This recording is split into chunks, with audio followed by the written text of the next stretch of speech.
हाँ, तो देखिए, जितने भी देखिए क्लास 8 के स्टूडेंट हैं, उनके लिए देखिए जो हमारी किताब चल रही है विज्ञान भारती। तो देखिए आज हमारा इसमें देखिए चैप्टर है, इकाई है हमारी 5, जिसका नाम है सूक्ष्म जीवों का सामान्य परिचय एवं वर्गीकरण। और देखिए आज की हम क्लास में इस चीज को पढ़ेंगे।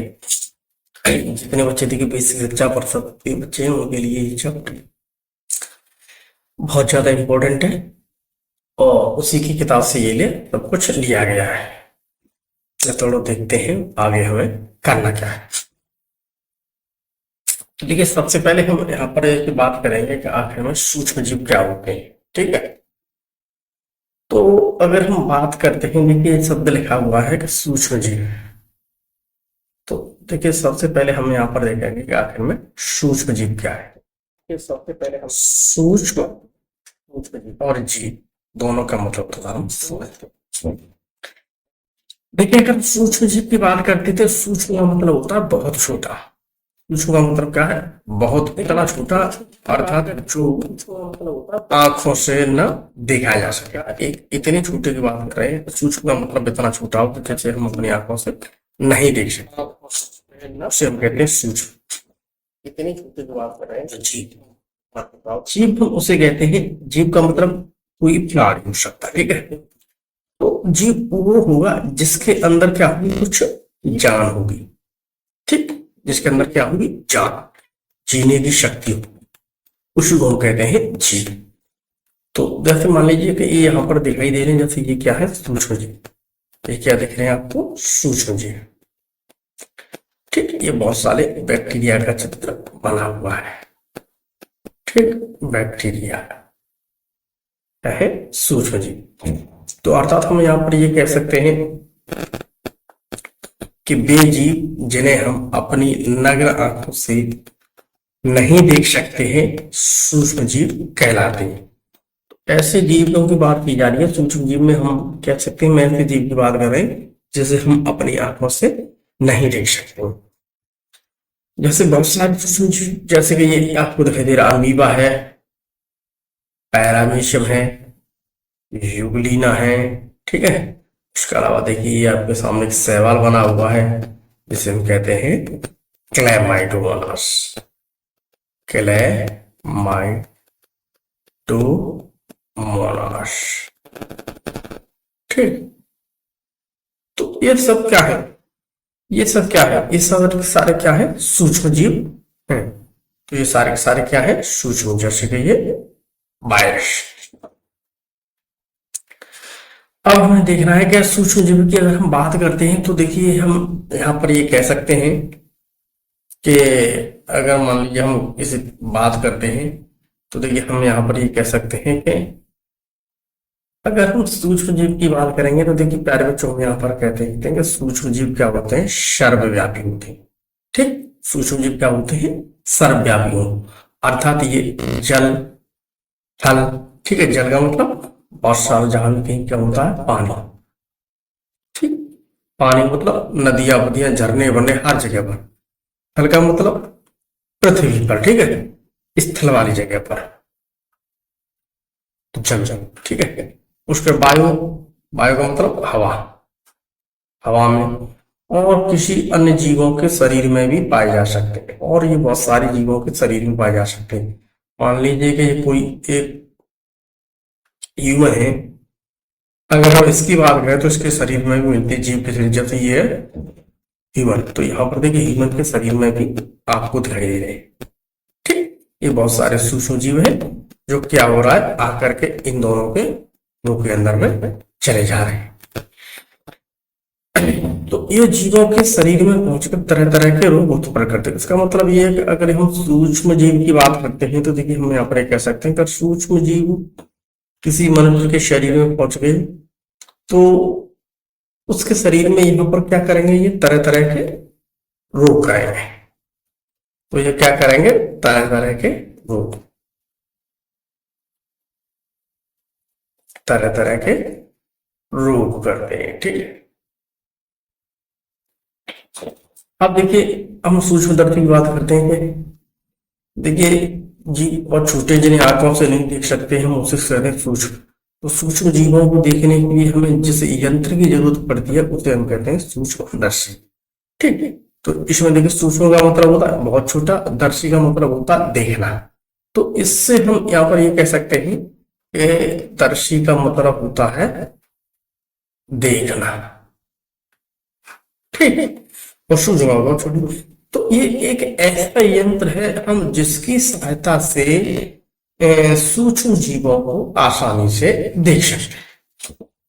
तो देखिए, सूक्ष्म जीवों को केवल सूक्ष्मदर्शी की सहायता से ही देखा जा सकता है। अर्थात हम यहाँ पर ये कह सकते हैं कि अगर मान लीजिए कोई सूक्ष्म जीव है जो बहुत छोटा है, उस सूक्ष्म जीव को हम क्या करेंगे, हम सूक्ष्मदर्शी की सहायता से ही केवल देख सकते हैं। इस यंत्र की सहायता से किसी को 1 से लेके 1 लाख गुना बड़ा तक देखा जा सकता है। हम यहाँ पर ये कह सकते हैं बहुत छोटे छोटे जीव होते हैं जिन्हें हम हाथों से नहीं देख सकेंगे, बट अब समय ऐसा आ गया है कि एक अच्छी अच्छी सूक्ष्मदर्शी आ गई है जिस सूक्ष्मदर्शी की सहायता से हम जीव को 1 लाख गुना बड़ा तक देख सकते हैं। ठीक। तो देखिए, विज्ञान की किस शाखा के अंतर्गत सूक्ष्म जीवों का अध्ययन किया जाता है? देखिए, यहाँ पर एक प्रश्न है कि विज्ञान की हम किस शाखा के अंतर्गत सूक्ष्म जीवों का अध्ययन किया जाता है। तो देखिए, यहाँ पर हम कह सकते हैं विज्ञान की वह शाखा जिसके अंतर्गत सूक्ष्म जीवों का अध्ययन किया जाता है सूक्ष्म जीव विज्ञान कहलाता है। तो सूक्ष्म जीव विज्ञान उसे कहते हैं जिसके अंतर्गत केवल सूक्ष्म जीव होते हैं जो बहुत छोटे छोटे जीव होते हैं और जिन्हें हम अपनी आंखों से नहीं देखते, उसे हम उसका अध्ययन हम सूक्ष्म जीव विज्ञान के अंतर्गत करते हैं। देखिए, हमारी लैब के अंदर देखिए एक एक्टिविटी दे रखी है, वो एक्टिविटी देखिए हमने इसमें यहाँ पर कर रखी है। जैसे कि मान लीजिए एक एक्टिविटी है, उस एक्टिविटी में हमें देखो क्या करना है। देखिए, सर्वप्रथम हमने एक रोटी को लेकर उस पर पानी का छिड़काव किया। जैसे मान लीजिए एक रोटी ली मैंने, ये है एक रोटी, ठीक है। जैसे मान लीजिए एक रोटी, तो हमने एक रोटी ले ली, रोटी लेकर हम थोड़ा थोड़ा पानी छिड़क दिया, जिससे क्या होगा, वो रोटी क्या होगी, थोड़ी नम होगी, ठीक, थोड़ी गीली होगी इसमें, ठीक है। छिड़काव किया और उसे एक बंद डिब्बे में 4 या 5 दिनों के लिए रखा। अब मैंने क्या किया, इस रोटी के ऊपर थोड़ा पानी मैंने छिड़क दिया, ठीक है। पानी छिड़क करके रोटी थोड़ी थोड़ी गीली होगी। अब मैंने इसे इस डिब्बे के अंदर में 4-5 दिनों के लिए रख दिया, ठीक। जैसे अब 4-5 दिनों के लिए इस डब्बे के अंदर पैक करते हैं। 4-5 दिनों के बाद जब मैंने उसे देखा तो रोटी देखिए इस प्रकार के काली काली काली काली, ये देखिए धब्बे से दिख रही है आपको, काली काली, ठीक। ये देखिए धब्बे से दिखा रहे, इसे कहते हैं हम फफूंद, ठीक, फफूंद। तो ऐसी लगी। तो ये फफूंद की बात करें, ऐसी फफूंद की संरचना देखिए हम अपने घरों में देखिए अचार होता है तो हमें अचार के ऊपर भी देखी जा सकती है। जब हम अचार देखते हैं, अचार को खा रहे हो, अचार को हमने काफी दिनों तक रख दिया है, तो हम उस अचार को देखेंगे तो हमें आप देख सकते हैं कि उस अचार के ऊपर हमें ऐसी संरचना दिखाई दी जा सकती है। तो इस संरचना को हम क्या कहते हैं, फफूंद, ठीक।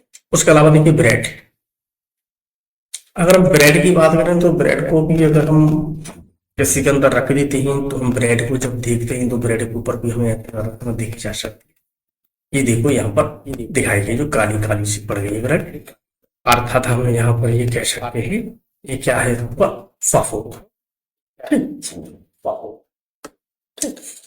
उसके बाद हमने उसे हैंड लेंस की सहायता से देखा। अब हम इसे क्या करेंगे, अब हम इसे किसी हैंड लेंस की सहायता से ही देखेंगे। हैंड लेंस लिया मैंने और हैंड लेंस की सहायता से हमने देखा, की सहायता से देखा तो हमें अनेक छोटी छोटी धागे नुमा संरचना दिखाई देती है। ये संरचना, ये चीज छोटे छोटे हुए इसके ऊपर संरचना दिखाई देती है, जैसे कि आपको जैसे कि ये है, ठीक।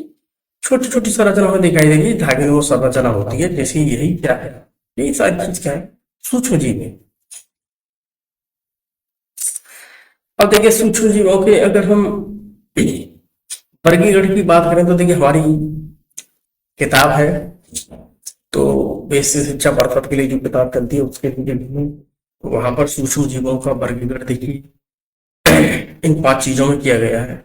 एक तो बैक्टीरिया, एक विषाणु बैक्टीरिया, एक प्रोटोजोआ, एक कवक, एक शैवाल। तो इन सारी चीजों को उन्होंने सूक्ष्म जीवों के वर्गीकरण के अंतर्गत रखा है। इनमें आने वाली बहुत सारी चीजें सूक्ष्म जीवों के वर्गीकरण में आते हैं। तो सूक्ष्म जीवों का वर्गीकरण देखिए हमारी किताब के अंदर में ऐसे किया गया है, ठीक है। वर्गीकरण में आते हैं जीवाणु, विषाणु, प्रोटोजोआ, कवक और शैवाल, ठीक है। अब देखिए सबसे पहले हम थोड़ा पढ़ेंगे जीवाणुओं के बारे में पढ़ेंगे कि आखिर में ये जीवाणु क्या होते हैं, जीवाणु किसे कहते हैं, इससे हम तो देखिए जीवाणु की बात करते हैं तो देखिए ये एक कोशिकीय जीव होते हैं। एक कोश का मतलब होता है कि इनका जो शरीर होता है, शरीर पूरा शरीर क्या होता है, एक कोशिका का बना होता है, ठीक। शरीर किसका बना होता है, एक कोशिका का, ठीक। शरीर किसका बना होता है, एक कोशिका का, जो देखिए जल, हवा, मिट्टी, बर्तनों, भोज्य पदार्थ आदि स्थानों पर पाए जाते हैं। अर्थात हम यहाँ पर ये कह सकते हैं कि ये हमें सब जगह पर देखने मिलते हैं, जल में, थल में, जल में, थल में, वायु में, मिट्टी में, बर्तनों में, भोज्य पदार्थ और भी सारी जगह मिल रहे। अर्थात हम इससे क्या कह सकते हैं, सर्वव्यापी, सर्वव्यापी, ठीक है। तो हम इससे क्या कहते हैं, सर्वव्यापी।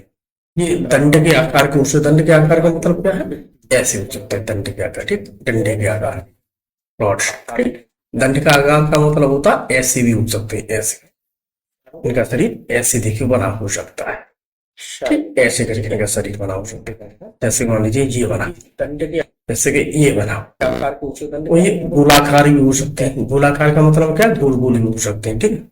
ये देखिए गोल गोल है ना, छोटे छोटे भी बने होता है, ऐसे भी हो सकते हैं। देखो उसके अलावा देखिए ये क्या कह रहा है, सर्पिलाकार भी हो सकते हैं। सर्पिलाकार का मतलब सर्प, सर्प के आकार के, देखिए ये दिख रहा है आपको, ये देखिए, ठीक। सर्पिलाकार का मतलब होता है ऐसे भी हो सकते हैं, आकार का मतलब होता है ऐसे करेंगे, ठीक है, ऐसे भी हो सकते हैं। तो ये हमें विभिन्न आकृति के मिलते हैं, ठीक है। कोमा के आकार के मिल जाएंगे, ये देखिए कोमा के आकार के मिल जाएंगे, ये देखिए कोमा जैसे बना हुआ है ऐसे करके, ठीक, ऐसे कोमा के आकार, कोमा के आकार के उतरे। तो देखिए यहाँ पर थोड़ा समझ लेते हैं, विज्ञान की वह शाखा जिसके अंतर्गत जीवाणुओं का अध्ययन किया जाता है, जीवाणु विज्ञान, या हम उसे क्या कहते हैं, बैक्टीरियोलॉजी कहते हैं, बैक्टीरियोलॉजी कह सकते हैं, या हम उसे जीवाणु विज्ञान भी कह सकते हैं, ठीक। जीवाणुओं के मुख्य लक्षण के बारे में अगर पढ़ते हैं तो देखिए जीवाणुओं के मुख्य लक्षण, जीवाणु जो होते हैं, जीवाणुओं को देखिए बहुत सारे मुख्य लक्षण भी हैं जिन्हें हम देखेंगे। देखिए जीवाणुओं के मुख्य लक्षण क्या है, सबसे पहले तो जीवाणुओं की कोशिका में पहली बात तो केंद्रक नहीं पाए जाते। इनकी जो कोशिका होती है, तो अगर मैं इसकी कोशिका को यहाँ पर अगर हम इसकी कोशिका का अध्ययन करें, इसलिए अगर हम इसकी कोशिका का अध्ययन करें, तो अगर हम इसकी कोशिका का अध्ययन करते हैं तो हम यहाँ पर ये कह सकते हैं हमें उसमें केंद्रक नहीं मिलेगा, ठीक। तो हमें केंद्रक नहीं मिलता है, हमें केंद्रक नहीं मिलता है, ठीक। इनकी कोशिका के चारों ओर कोशिका भित्ति पाई जाती है। एक अगली बात यह है कि अगर हम इसकी कोशिका का अध्ययन करते हैं तो मान लीजिए इनकी ये कोशिका है, तो इसकी कोशिका के चारों ओर क्या मिलेगी, हमें कोशिका भित्ति। तो ऐसे एक हमें क्या मिलेगी, कोशिका भित्ति, चारों ओर एक कोशिका भित्ति में, ठीक। तो हमें इसकी कोशिका में क्या मिलेगी, कोशिका भित्ति मिलेगी, कोशिका, ठीक है। चारों कुछ जीवाणुओं की कोशिका अपने चारों ओर एक कठोर आवरण बनाती है जिसे हम कैप्सूल कहते हैं, और कुछ सेल, कुछ ऐसे बैक्टीरिया होते हैं कि उनकी चारों ओर अगर हम देखते हैं तो उसकी कोशिका के चारों ओर एक कठोर भित्ति मिलेगी, कोशिका एक कठोर भित्ति मिलती है, ठीक है। तो इस कठोर भित्ति को क्या कहते हैं, कैप्सूल। बैक्टीरिया बोलते हैं, और जिन बैक्टीरिया में जिन जीवाणुओं की कोशिका के चारों ओर कैप्सूल मिलते हैं, जो कठोर भित्ति मिलती है, उसे कहते हैं कैप्सूलेटेड बैक्टीरिया। कुछ जीवाणुओं में एक या अनेक धागे जैसी संरचना पाई जाती है जिसे हम क्या कहते हैं, कशाक। जैसे मान लीजिए ये बैक्टीरिया है, उसमें देखिए बहुत सारी ये धागे जैसी संरचना दिखाई देगी, दिख रही थी उसका चारों ओर कैप्सूल में। तो ये धागे जैसी संरचना जो दिखाई दे रही है इसे हम कहते हैं क्या, फ्लोएला, कशाभिका, जिसकी वजह से गति करता है। कशाभिका के द्वारा जीवाणु गति करता है, इनके द्वारा क्या करता है, गति करता है। अब देखिए जीवाणुओं से होने वाले रोग, जैसी संरचना जो दिखाई दे रही है इसे हम कहते हैं जीवाणुओं से होने वाले। जीवाणुओं से बहुत सारे ऐसे रोग जो होते हैं, मान लीजिए काली खांसी है, कुष्ठ रोग है, कशाभिका के द्वारा जीवाणु, निमोनिया है, डिप्थीरिया है, टिटेनस है, हैजा है, टीबी है, प्लेग है, ये सारी बहुत सारी बीमारियां ऐसी हैं जो हमें हो जाती है। ठीक है, तो देखिए हमें देखिए निमोनिया हो जाती है, तो निमोनिया में देखिए इस प्रकार का इन्फेक्शन हो जाता है, इस समय क्या निमोनिया हो जाती है, काली खांसी हो जाती है, और देखिए प्लेग का वो भी आता है। उसके अलावा हैजा वगैरह और भी बहुत सारी ऐसी चीजें हैं जो हो जाती है। बहुत सारा गंदा पानी पी लेते हैं तो इसकी वजह से क्या हमें हैजा हो जाता है, जिसकी वजह से हमें पेट में क्या दिक्कत है, बैक्टीरिया पहुंच जाए पेट में। तो जब बैक्टीरिया हमारे पेट में पहुंच जाते हैं तो हमें थोड़ी दिक्कतें होती हैं, जिसकी वजह से हम कह सकते हैं कि हमें हैजा। अब देखिए हम अगले टॉपिक को थोड़ा समझेंगे, इसका नाम है विषाणु। विषाणु क्या होते हैं, विषाणु क्या, तो सबसे पहले हम यहाँ पर ये जानेंगे विषाणु की खोज जो है 1892 में इवानोव्स्की नामक वैज्ञानिक ने की थी। विषाणु की खोज इवानोव्स्की नामक वैज्ञानिक ने, ठीक है। देखिए विषाणु सबसे जो छोटा सूक्ष्म जीव है, अगर हम सूक्ष्म जीवों की बात करते हैं तो मैं यहाँ पर ये कह सकता हूँ इसे सबसे छोटा अगर एक है तो सबसे छोटा सूक्ष्म जीव इसे माना गया, सबसे छोटा सूक्ष्म जीव, ठीक है। सबसे ज्यादा छोटा सूक्ष्म जीव इसे माना गया विषाणु, जो न्यूक्लियस और प्रोटीन के बने होते हैं। तो उनकी पूरी शरीर की बात करता हूं तो इनका पूरा शरीर न्यूक्लियस और प्रोटीन का ही बना होता है, ठीक है। मान लीजिए कोई एक विषाणु है और विषाणु में अगर हम बात करते हैं तो इसमें क्या मिलेगा हमको, न्यूक्लियस मिलेगा। न्यूक्लियस क्या मिलेगा, न्यूक्लियस का मतलब होता है या तो आरएनए मिल सकता है या डीएनए मिल सकता है, ठीक है। और इसके ऊपर जो चारों तरफ क्या मिलेगी हमें देखने के लिए, प्रोटीन, ठीक है। और इसको तो न्यूक्लियस और प्रोटीन के बने होते हैं। ये पूर्ण परजीवी हैं, अर्थात किसी न किसी के ऊपर आश्रित रहते हैं। इनकी एक खास बात यह है विषाणु की, बहुत छोटी, पहली बात तो यह सबसे छोटा सूक्ष्म जीव है।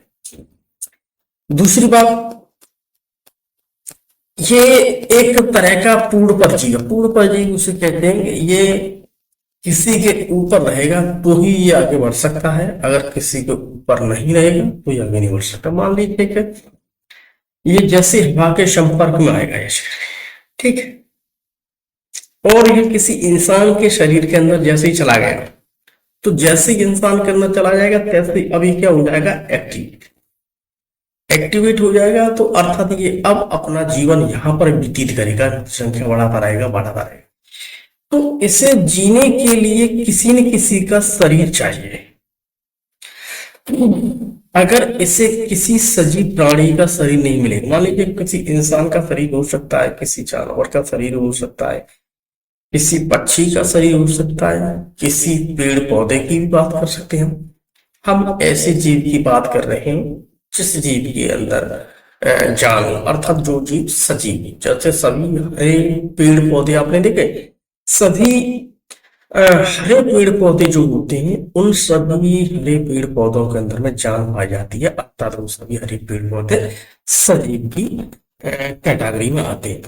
तो बहुत सारे पेड़ों के ऊपर ये इन्फेक्शन पैदा करते हैं, जिसकी वजह से क्या पूरी फसल बेकार हो जाती है, पेड़ खराब हो जाता है। इंसान के शरीर के अंदर चला जाए तो इंसान को तरह तरह का रोग करता है, मार देता है। जैसे कि हम बात कर रहे हैं कोविड की, तो कोविड वाली की बात करें तो कोविड क्या था, वो एक तरह का हमारा क्या है, कोविड क्या है, हमारा वायरस था। तो कोविड हमारा क्या था, वायरस। तो वायरस किसी न किसी के शरीर में पहुंच जाता, बहुत तेजी से ही क्या करता, अपनी संख्या बढ़ाने लगता, जिसकी वजह से इंसान की बीमारियों से मौत हो जाती है। तो हमें देखिए ये कह सकते हैं कि अगर हम किसी प्रकार से ये बात कर सकते हैं तो देखिए ये स्वतंत्र रूप से अपना विभाजन नहीं कर सकते हैं। अर्थात हम देखिए एक ही बात कह सकते हैं कि अगर हम विषाणुओं की बात कर रहे हैं, विषाणुओं की बात करें तो विषाणुओं की बात करें तो हम यहाँ पर ये कह सकते हैं ये किसी के भी शरीर के अंदर जब घुस जाते हैं तो बहुत तेजी से अपनी संख्या बढ़ा, तो बहुत तेजी से अपनी संख्या बढ़ाते, ठीक है, बहुत तेजी से अपनी संख्या को बढ़ाते। अर्थात प्रजनन के लिए इन्हें सदैव किसी जीवित कोशिका की आवश्यकता हो सकती है। अगर देखिए प्रजनन का मतलब होता है अपनी संख्या बढ़ाना। अपनी संख्या जी कब बढ़ाएंगे, जब यह किसी के लिविंग शरीर यानी किसी सजीव प्राणी के शरीर में चले जाए। ठीक, जैसे मान लीजिए किसी मानव के शरीर में आ गए, बहुत जल्दी थे अपनी संख्या बढ़ा देते, बीमार कर देते लोगों को।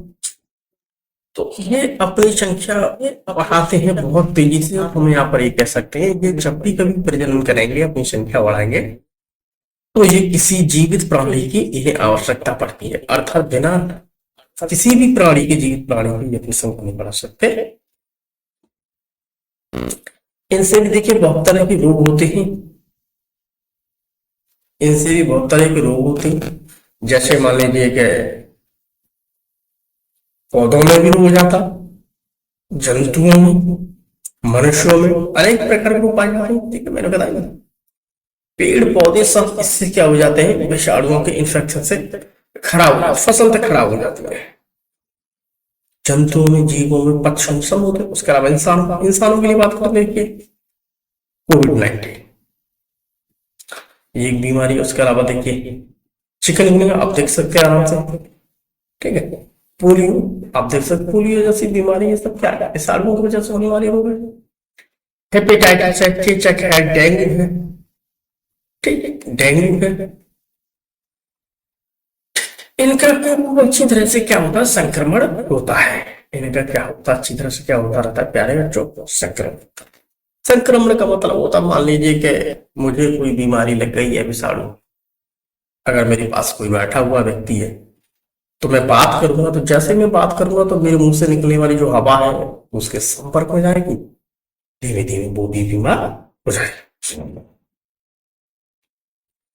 अब देखिए बात करते हैं प्रोटोजोआ। प्रोटोजोआ भी क्या है, एक सूक्ष्म जीव है, बट ये थोड़ा सूक्ष्म जीव क्या है, बड़ा है, उनसे आकार में क्या है, थोड़ा बड़ा, जीवाणुओं से बड़ा है, विषाणुओं से भी बड़ा है। जैसे मान लीजिए प्रोटोजोआ बात करें, जैसे मान लीजिए अमीबा है, ये भी सूक्ष्म जीव है।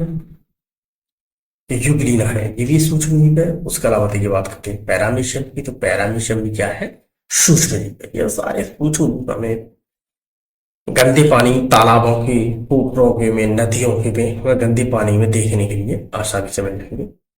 अगर हम थोड़ा सा भी गंदा पानी लेते किसी बर्तन में और अगर हम सूक्ष्मदर्शी से देखेंगे तो हम सूक्ष्मदर्शी से जब तैरते ही देखते हैं तैसे ही हमें वहां पर देखिए यूग्लिना है, अमीबा है, पैरामीशियम, ऐसे छोटे छोटे जो जीव है हमें सब दिखाई देंगे।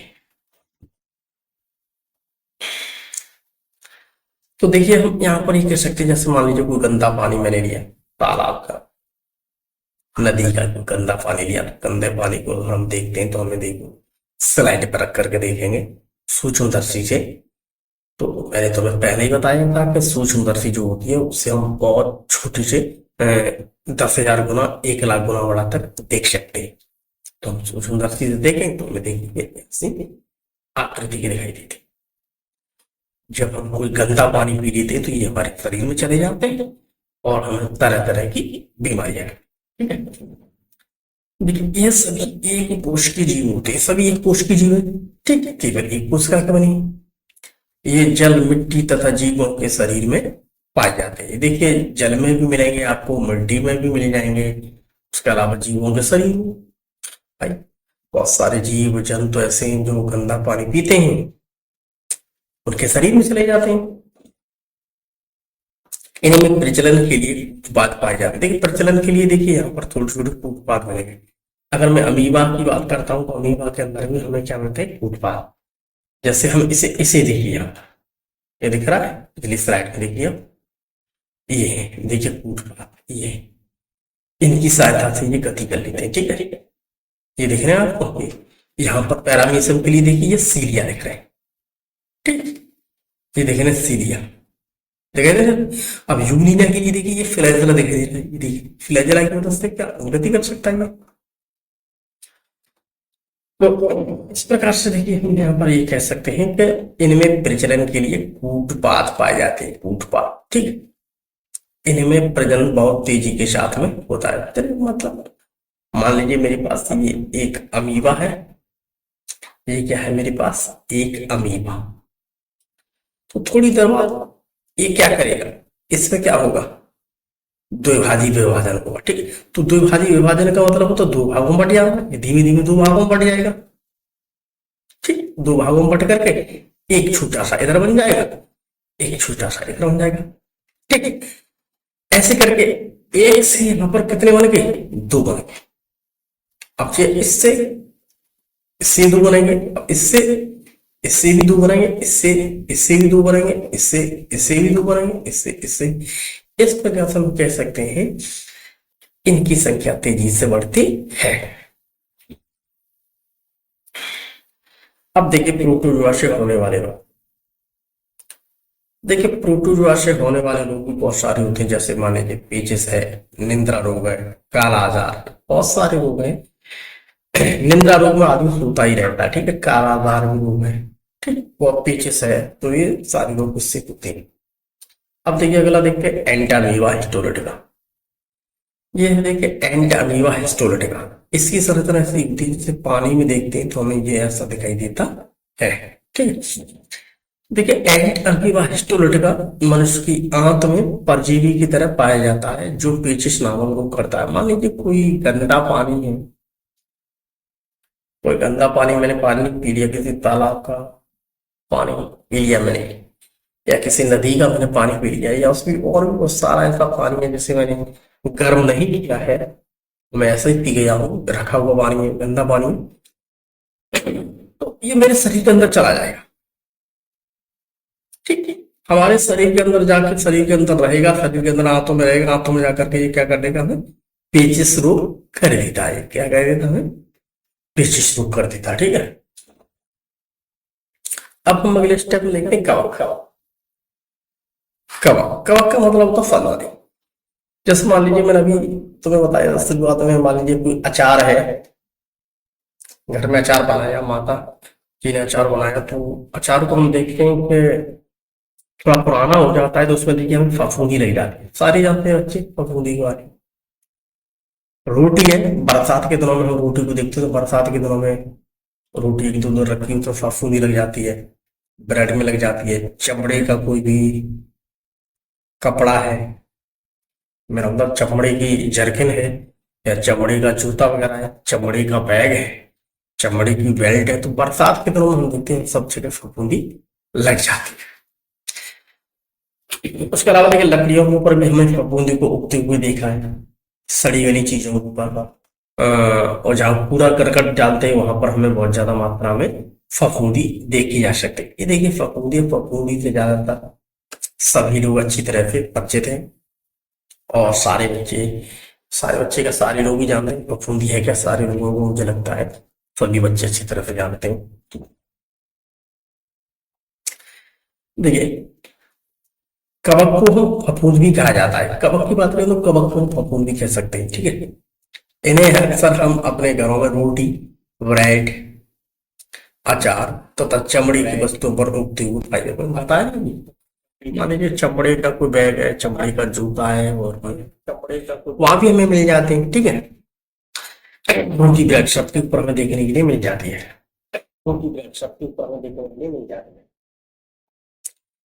देखिए बरसात के दिनों में कूड़े करकट पर होने वाली एक छातीनुमा संरचना कुकुरमुत्ता भी एक प्रकार की कवक करकट पर, तो बरसात के दिनों में जो कूड़ा करकट होता है, कूड़े करकट पर हमने देखिए इस प्रकार की संरचना बने होते हुए देखा, ठीक है।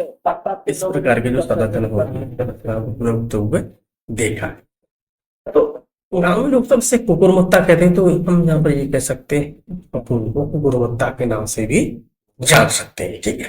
तो गाँव में लोग सब से कुकुरमुत्ता कहते हैं, तो हम यहाँ पर ये कह सकते हैं अपन को कुकुरमुत्ता। तो अगर मैं कवकों की बात करता हूँ, फंजाई की बात करूँ, कवकों में अनेक धागे नुमा संरचना होती है जिसे हम कवक तंतु कहते हैं। ये देखिए, अगर हम गौर से सूक्ष्म दृष्टि से उसका अध्ययन करेंगे तो हम यहाँ पर यह कह सकते हैं कि अगर मैं सूक्ष्म दृष्टि से उसका अध्ययन करूंगा तो मुझे वहां पर ऐसी धागेनुमा बहुत सारी संरचना दिखाई दे, ठीक है। तो इन धागेनुमा संरचना को हम क्या कहते हैं? कवक तंतु। कवक के क्या है ये? तंतु। धागे, धागे को मतलब धागा, धागा को मतलब रेशा, रेशा को हम तंतु कहते हैं। हम इसे क्या कहते हैं? कवक तंतु, यानी कि माइसीलियम। कवक तंतु एक कोश की या बहुकोश की होते हैं, ये तो ये एक कोशिका के हुए या बहुत कोशिका के होते हैं और आपस में मिलकर के एक जाल बनाते हैं, ठीक है, जिसे हम क्या कहते हैं? कवक जाल। कवक की कोशिकाओं में एक या अधिक केंद्रक पाए जाते हैं। इसकी अगर हम सेल का अध्ययन करते हैं तो इसकी अगर हम सेल में देखें, इसकी सेल में एक या दो हमें क्या मिल जाएंगे? केंद्रक मिल जाएंगे। ये सारी चीजें, ठीक है। उसके अलावा हम देखते हैं बहुत सारे कवक ऐसे हैं जो हमारे लिए क्या होते हैं? लाभदायक होते हैं। बहुत सारे कवक क्या होते हैं? हमारे लिए हानिकारक। तो लाभदायक कवक को बात करते हैं, जैसे मान लीजिए मशरूम, ये दिख रहा है आपको? मशरूम। मशरूम को भोजन के रूप में उपयोग किया जा सकता है। मशरूम एक ऐसा कवक है जो हमारे लिए बहुत लाभदायक है। इसके अंदर बहुत ज्यादा मात्रा में प्रोटीन होती है। हम इसकी सब्जी बना करके खा सकते हैं, बहुत अच्छा है, तुम्हारी फायदा करता है। पेनिसिलियम नामक कवक से एक पेनिसिलिन नामक एंटीबायोटिक दवा बनाई। ये पेनिसिलियम है कवक, तो इससे हम एक एंटीबायोटिक दवा बना सकते हैं। इससे हम क्या बना सकते हैं? एंटीबायोटिक दवा। एंटीबायोटिक दवा, उसका नाम क्या है? पेनिसिलिन। पेनिसिलिन, पेनिसिलिन एंटीबायोटिक दवा हम इसके ऊपर बना सकते हैं। देखिए मानव में देखिए बहुत प्रकार के ये रोग करते हैं, अर्थात उन्हें हम हानिकारक कहते हैं।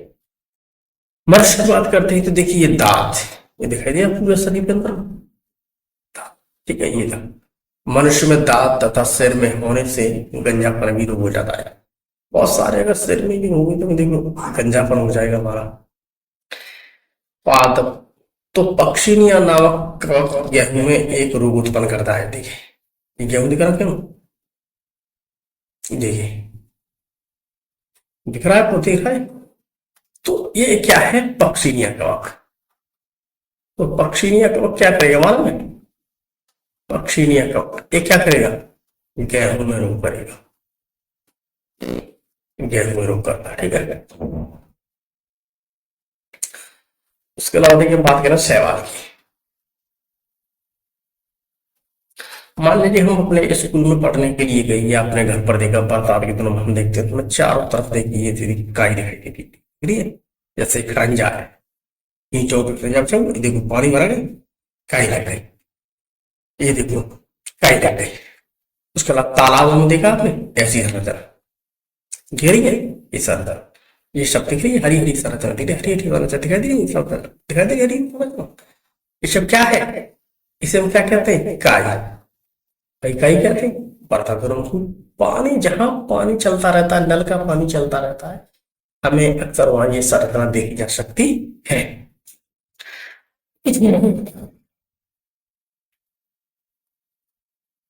अब हम देखिए शैवालों की बात करते हैं। शैवालों के बारे में जानेंगे, ये सारी चीज क्या है। इसे काई कोई हम क्या कहते हैं? काई कोई हम क्या कहते हैं? शैवाल, ठीक है। जैसे ये दिख रहे कई पानी में भरा तालाब से, तो शैवाल को सामान्य भाषा में काई भी कहा जाता है। ये सामान्यतः जल में पाए जाते हैं। ठीक। दूसरी बात देखिए, हम आगे बढ़ते हैं। कुछ सवाल जैसे क्लोरीला, क्लैमाइडोमोनास एवं डाइटम्स, एक क्वेश्चन होते हैं। मान लीजिए ये है क्लोरीला, वो ये है क्लेमाइडोमोनास, ठीक है, सॉरी ये है क्लेमाइडोमोनास, और ये है देखिए क्लोरीला, क्लोरीला क्लोरीला। क्लोरीला की संरचना ऐसी होती है और क्लेमाइडोमोनास की संरचना ऐसी। दो फ्लैज है, यहाँ पर क्या मिलेंगे आपको, दो फ्लैज है, और ये होता है डाइटम्स की संरचना। तो ये सब क्या है, ये सब क्या है, एक कोशिकीय, ये सब क्या है, एक कोशिकीय शैवाल है।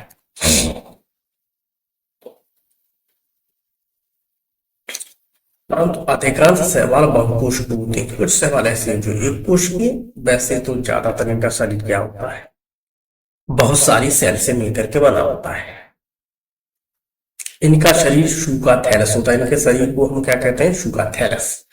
थैलस हम इसलिए कहते हैं क्योंकि यहाँ पर हमें देखिए जड़, तना तथा पत्ती नहीं पाई जाती है, ये चीज नहीं पाई जाती है। जो चीज ये नहीं मिलेगी तो हम उसके शरीर को क्या कहेंगे, थैलस। थैलस का मतलब होता है सूखा है, हम इससे क्या कहते हैं, सूखा है, ठीक है, थैलस। इनमें जड़ तथा पत्ती नहीं पाई जाती, इनमें केंद्रक पाया जाता। तो यहाँ पर हम इनके शरीर में देखते हैं, यहाँ पर हमें देखने के लिए इसमें देखिए कोई जड़, तना, पत्ती कुछ नहीं है, ठीक है, ये सारी चीजें। तो इसलिए देख रहा है यहाँ पर हम क्या मिलता है, केंद्रक पाया जाता है, केंद्रक पाया जाता है। लाभदायक शैवाल, कुछ शैवाल ऐसे होते हैं जो इंसानों के लिए फायदेमंद हैं, जैसे मान लीजिए क्लोरीला, जैसे ये दिखा है क्लोरीला, ठीक, क्लोरीला, ठीक। जैसे कि हम बात करते हैं क्लोरीला, तो हम बात करते हैं क्लोरीला, तो क्लोरीला नामक शैवाल से क्लोरीन नामक एंटीबायोटिक दवा बनाई जाती है। तो अब हम ये कह सकते हैं कि क्लोरीला को पीस पीस कर वो अच्छा मिल जाता है, तो पाउडर बना, पाउडर से लेगी दवा बनेगी, टैबलेट बनेगी, कैप्सूल बन गई, ठीक है। तो ये क्या बनाता है, दवाई, एंटीबायोटिक। नदियों तथा समुद्रों में पाए जाने वाले डाइटम्स का उपयोग टूथपेस्ट, अब डाइटम्स बन जाते हैं, ऐसे देखिए टूथपेस्ट बना सकते हैं, तापरोधी ईंट बना सकते हैं, तथा वार्निश एवं पेंट, पेंट का सामान होता है, पोताई करते हैं, तो वो भी हम डाइटम से बना सकते हैं। हानिकारक शैवाल, बहुत से सवाल ऐसे हैं जो इंसानों के लिए क्या है, हानिकारक है, जैसे सिफेलियोरस बायरीमेंस नामक हरा शैवाल चाय की फसलों पर रोग उत्पन्न होता है। मान लीजिए चाय की पत्तियां वगैरह होती छोटी छोटी, तो चाय की पत्तियों पर विभिन्न प्रकार के देखिए ये उठ जाते हैं, ठीक है। ये देखो धब्बे धब्बे से दिखाई दे नहीं, धब्बे धब्बे, ये सब धब्बे क्या है, ये एक शैवाल है जिसका नाम है सिफेलियोरस बायरीमेंस, ये इसके ऊपर उगाया है।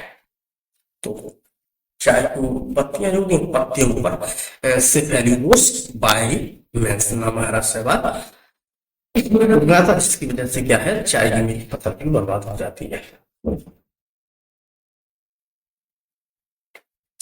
उसके अलावा देखिए उपयोगी सूक्ष्मजीव एवं उनके प्रभाव। उपयोगी सूक्ष्मजीव, बहुत सारे सूक्ष्मजीव ऐसे जो हमारे लिए उपयोगी, जैसे मान लीजिए दूध है, ये है दूध, तो दूध को शाम को हम थोड़ा सा इसके अंदर हम क्या डाल देंगे, दही डाल देंगे, ठीक। दही में क्या होता है, लैक्टोबैसिलस जीवाणु होते हैं, ठीक। तो लैक्टोबैसिलस जीवाणु जैसे इसके अंदर पड़ेंगे, जैसे सुबह देखते हैं तो दूध का क्या बन जाता है, वो दही। तो दही क्यों बना, क्योंकि इसमें बहुत ज्यादा क्या हुआ, जीवाणुओं की संख्या बढ़ गई, तो यहाँ पर क्या बढ़ गई, जीवाणुओं की संख्या।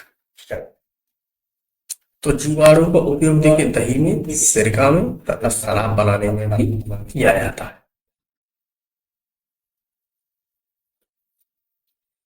ईस्ट एक कवक उपयोगी है। अब एक कवक की बात करें जिसका नाम है ईस्ट, ये देखा पाउडर के रूप में मिल जाएगा। अब ईस्ट को हम क्या करेंगे, आटा है, मैदा लिया, मैदा, मैदे के अंदर थोड़ा सा हम ईस्ट डाल देते हैं। शुगर हम देखते हैं तो इसमें ईस्ट की संख्या बहुत ज्यादा हो जाती है। फिर उसके बाद हम इसका क्या बना सकते हैं, ब्रेड बना सकते हैं, ठीक है। उसके अलावा देखिए पनीर भी बना सकते हैं। तो ईस्ट का उपयोग देखिए हम पनीर बनाने में कर सकते हैं, सिरका बनाने में कर सकते हैं, ब्रेड बनाने में, आदि का निर्माण में किया जा सकता है। एंटीबायोटिक की बात करते हैं, देखिए एंटीबायोटिक दवाई मानव पेट के लिए बनाई जाती है, जैसे मान लीजिए पेनिसिलिन मानव से बना सकते हैं। ये बहुत इंपॉर्टेंट है, बहुत अच्छी चीज है। यहाँ से बहुत सारे सवाल भी याद पर पूछ ली जाती है, ठीक है। स्टेप्टोमाइसिन, स्टेप्टोमाइसिन भी एक दवा है, एंटीबायोटिक दवा है, जीवाणु से बना सकते हैं। क्लोरेलिन ये भी एक दवा है जो कि शैवाल से बनाई जाती है, इसका नाम है क्लोरेला। तो देखिए फंजाई से भी एंटीबायोटिक दवा बन सकती है, जीवाणुओं से भी एंटीबायोटिक दवा बन सकती है, शैवालों से भी एंटीबायोटिक दवा बनती है। अर्थात ये वाली फफूंद, ये जीवाणु और ये शैवाल तीनों चीज क्या है यहाँ पर इंपॉर्टेंट है, क्योंकि इससे हम क्या बना है, दवा बना है। अब देखिए सूक्ष्म जीव द्वारा कार्बनिक पदार्थों का अपघटन,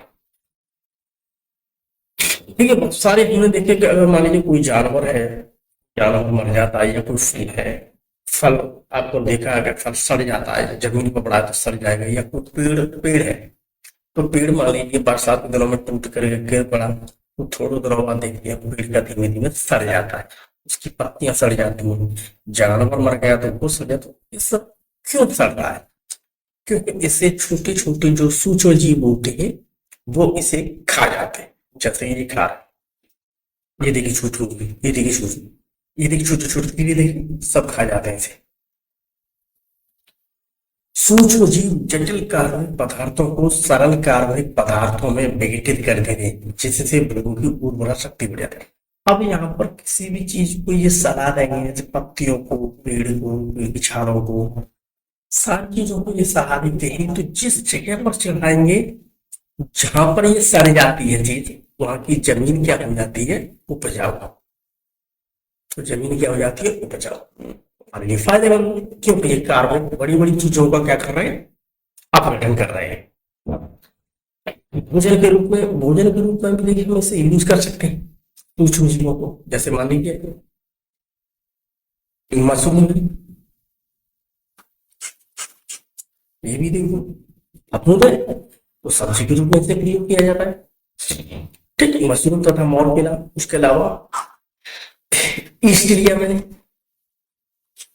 ईस्ट, तो ईस्ट में प्रोटीन अधिक होती है, इसे भी हम क्या करते हैं, ईस्ट में, ईस्ट को हम यूज कर लेते हैं, इसमें प्रोटीन मिल रही है, सारी चीजों में यूज कर सकते हैं, उनसे ब्रेड बना सकते हैं, ठीक है। ब्रेड ब्रेड बहुत सारी चीजें बना, स्पाइरल, स्पाइरल की बात करते हैं, ये प्रोटीन का अच्छा स्रोत है, अर्थात हम इसे खाने में यूज कर सकते हैं, खाने में।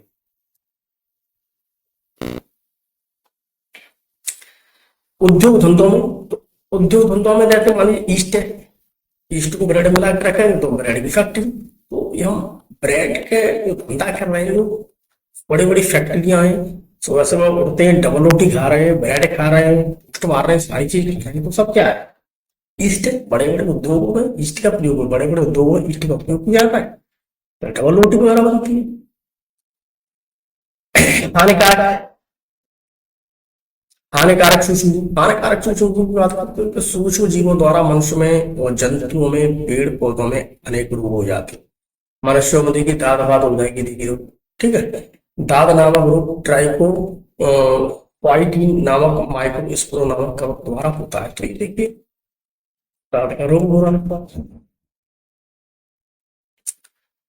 उसके अलावा देखिए भेड़ का एंथ्रेक्स रोग, बैसिलस एंथ्रेक्स जीवाणु द्वारा होता है।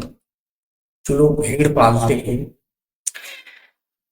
इससे पहले भी देखिए हमने पिछले अध्याय में पढ़ाया था रेशम से बस्तर तक, तो वहां पर भी भेड़ के बारे में बताया गया था कि जो लोग भेड़ को पालते हैं तो वे भेड़ के ज्यादा संपर्क में रहते हैं, भेड़ का मल मूत्र भेड़ के पर हाथ पाथ चलाना, तो भीड़ के संपर्क में ज्यादा रहता है, तो ऐसे लोगों को एक रोग हो जाता है और वहां पर इस प्रकार की बहुत सारी जो हानिकारक एंथ्रेक्स बैक्टीरिया होता है वो उड़ता रहता है, जिसकी वजह से क्या होता है, उनके हाथों पर रोग हो जाता है, उनके शरीर पर चले गया, अंदर चला गया, तो यहाँ भी विभिन्न प्रकार का रोग पैदा करता है। उसके अलावा देखिए हम यहाँ पर ये कह सकते हैं कि सूक्ष्म जीवों पादपों, जैसे नींबू देखा आपने, नींबू ये देखिए काले काले धब्बे पड़े, ये क्या है, इसको रोग लग गया भैया, इस वजह से काले काले धब्बे।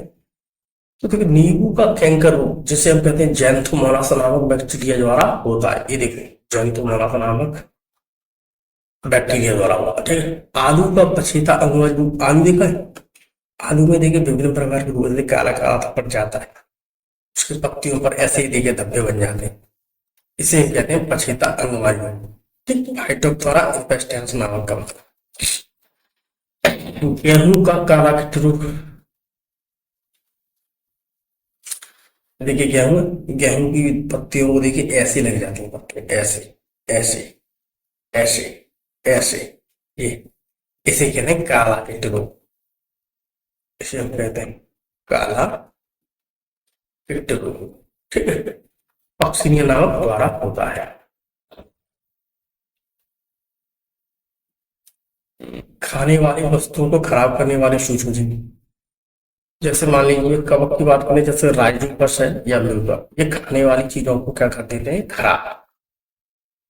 खाने वाली वस्तुओं को क्या करते हैं, खराब, ठीक है। जीवा, क्लोस्ट्रीडियम बोटुलिज्म, ठीक है, ये सब खाने वाली चीजों को खराब करते हैं, जैसे ये खाने वाली चीजें सबको खराब कर देते हैं।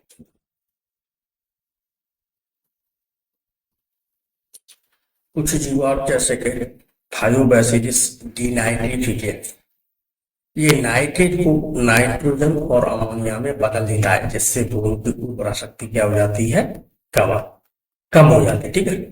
तो कम होती है उर्वरा शक्ति, ठीक है। पॉलीपोरस कवक, इमारती लकड़ी को, पॉलीपोरस नाम का ये कवक है, ये दिख रहा है, ये इमारती लकड़ी को खराब कर देगा, ये खराब है और चीज को खराब कर रहा है, ठीक है।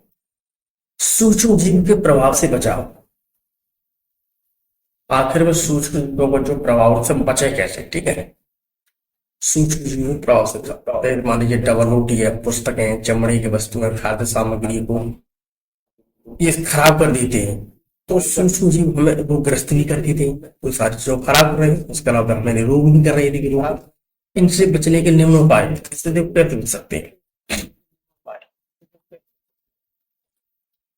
चमड़े के सामान का बचाव, चमड़े के सामान का बचाव कैसे करेंगे, चमड़ा तो खराब कर देते हैं, ठीक। तो चमड़े के, अगर चमड़े पर सूक्ष्म जीव लग जाए, लगकर उसे खराब कर रहे हैं, तो उसे धूप में रखने पर सूक्ष्म जीव नष्ट हो जाते हैं। मान लीजिए कोई चमड़े की चीज बरसात के दौरान उस पर फफूंदी लग गई, उसे धूप में रख दो, जितनी तेज धूप निकलेगी सब क्या हो जाएंगे, मर जाएंगे। लकड़ी को सूक्ष्म जीवों से कैसे बचाएंगे, लकड़ी को सूक्ष्म जीवों से बचाने के लिए उसके ऊपर पेंट, कीटनाशक दवा, जैसे गैमेक्सी, जैसे पेंट वगैरह कर दो, कीटनाशक दवा गैमेक्सी, तो बच जाती है, ठीक है, बच जाती है, ठीक है।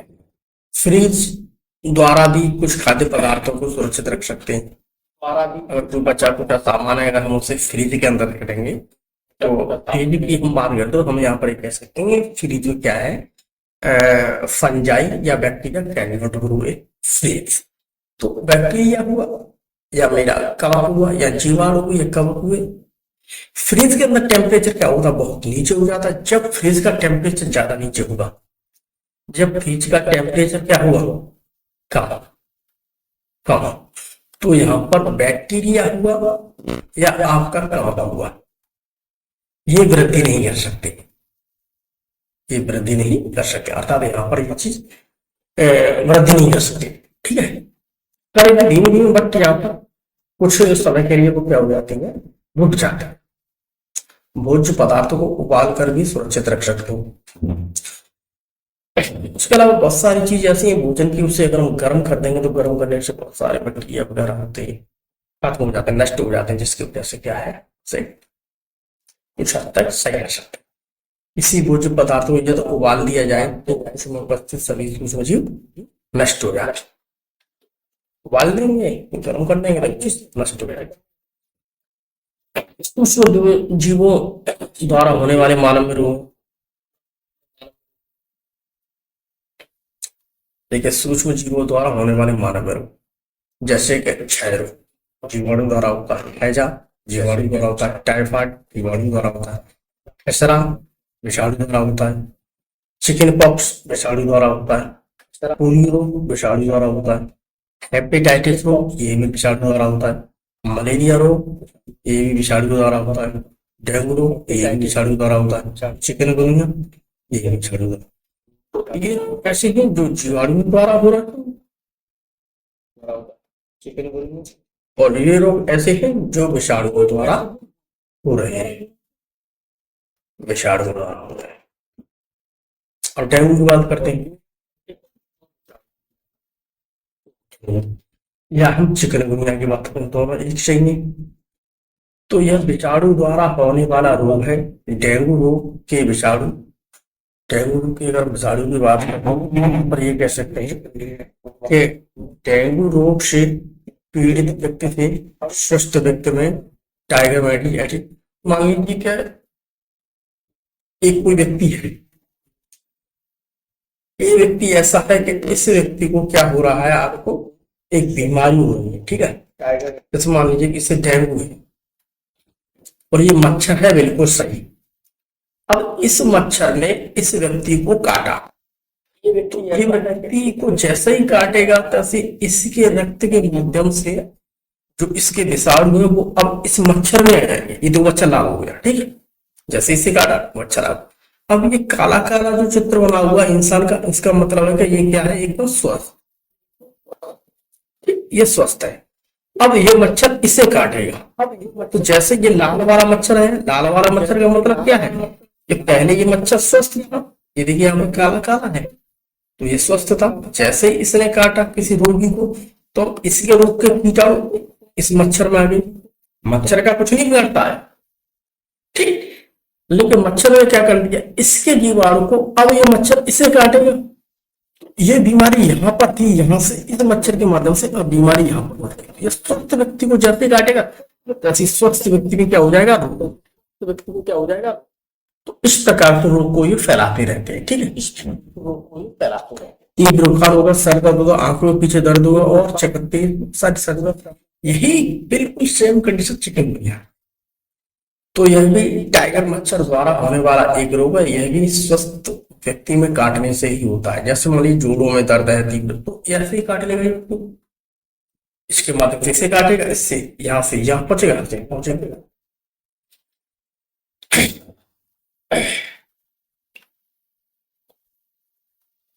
मलेरिया, तो मलेरिया की बात करते हैं, तो मलेरिया की बात करते हैं, मलेरिया यह प्लाज्मोडियम नामक प्रोटोजोआ द्वारा होता है। तो प्लाज्मोडियम देखो कैसे होता है, छोटा छोटा प्लाज्मोडियम देखो कैसे होता है, इसे हम कहते हैं प्लाज्मोडियम। ऐसी बहुत छोटी सूक्ष्म जीव है, ठीक है। इस रोग का वाहक मैदा एनाफिलीज, ये मच्छर है, इस मच्छर के द्वारा जाएगा, ठीक है। जब मादा एनाफिलीज मच्छर किसी व्यक्ति को काट, जब कोई मच्छर है तो उस मच्छर ने किसी व्यक्ति को काटा, ये मच्छर है, इसका नाम है मादा एनाफिलीज, मादा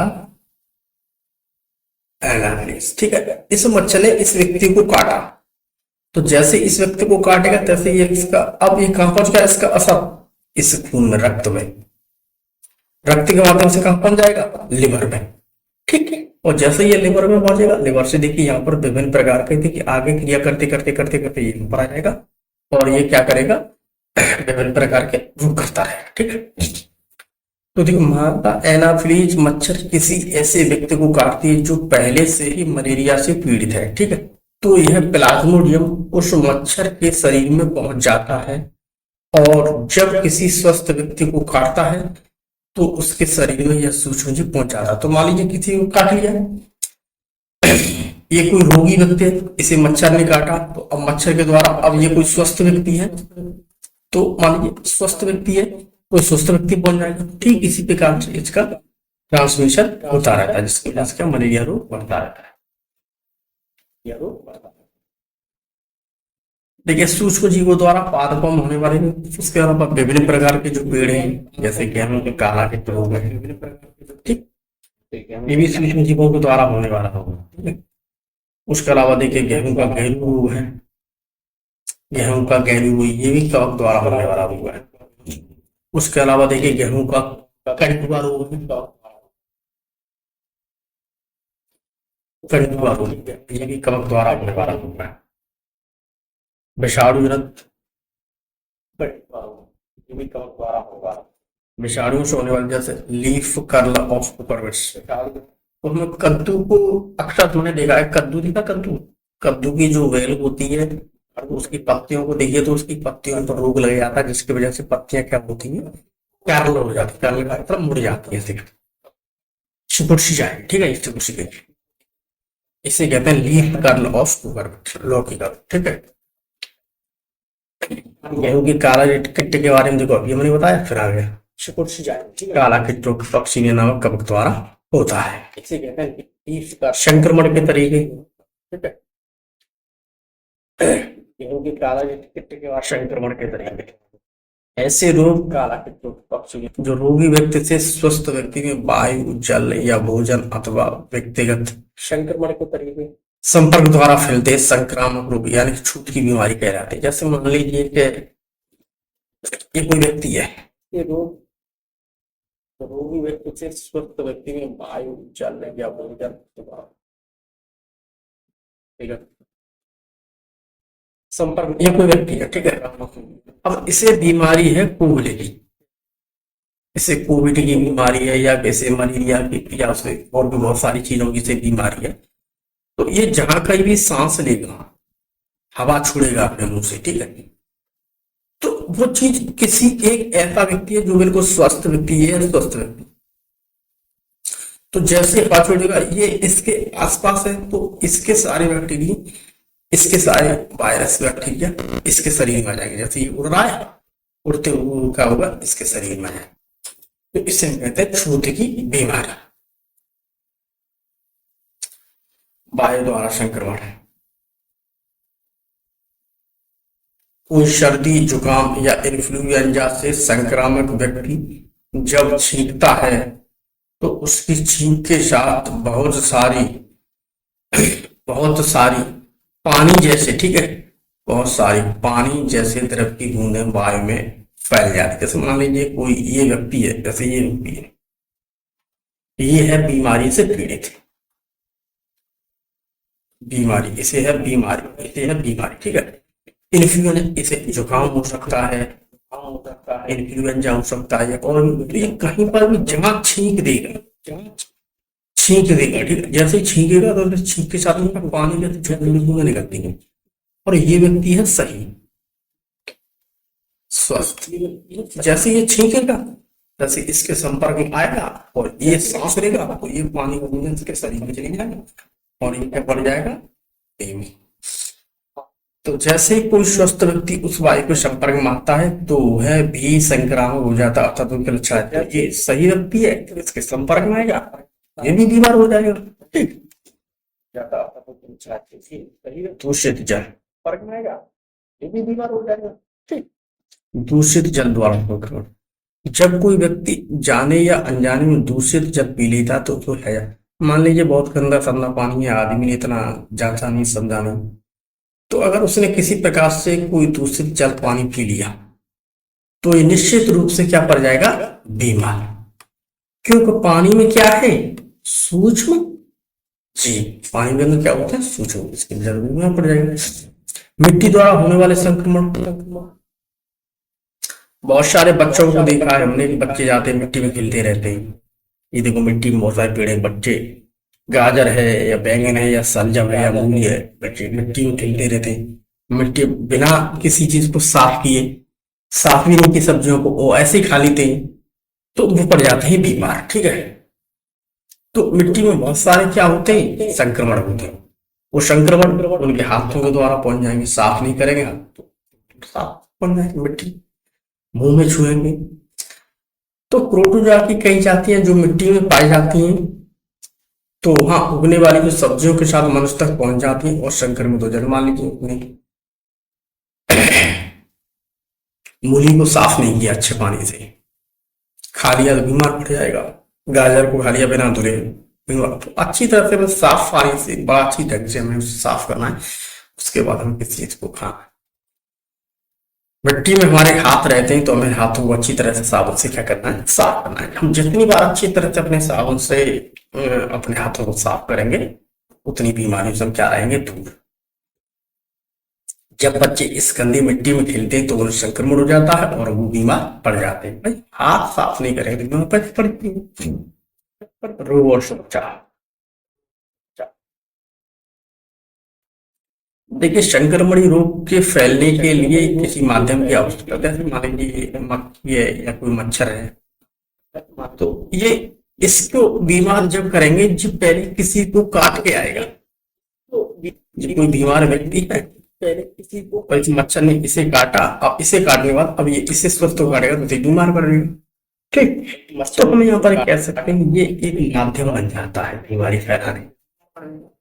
ठीक, तो हम यहाँ पर कह सकते हैं माध्यम बन गया, इस माध्यम से क्या नहीं करने है।